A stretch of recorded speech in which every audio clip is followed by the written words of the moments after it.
како ќе се усклади просторот за една или за друга дејност, затоа што во стратегиите за зелен одржлив развој на Македонија стојат, да речеме, подрачја предвидени за земјоделие, за рурален развој, за туризам, за екотуризам, авантуристички туризам и така натаму. Сето тоа подразбира чиста земја, чиста вода, чист воздух.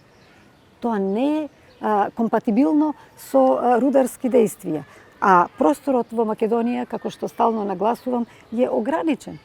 И како може, не може едно врз друго да оди. Кај што ги има овие зелени дејности, не може да има црна рударска дејност.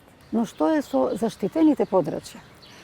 Интересно е дека ние имаме неколку самозаштитени национални паркови и подрачја, меѓутоа ниеден од нив не се наоѓа во источен, југоисточен и централен регион на Македонија.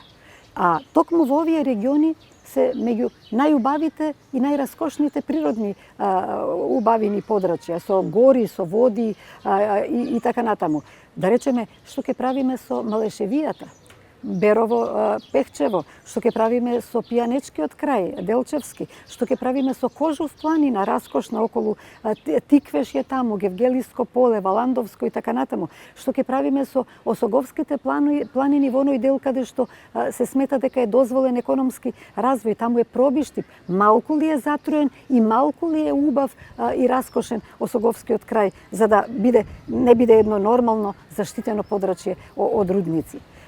Значи, или да речеме планината Мокра, околу планинскиот масив Мокра, околу реката Бабуна, во центарот на Македонија, околу Велес.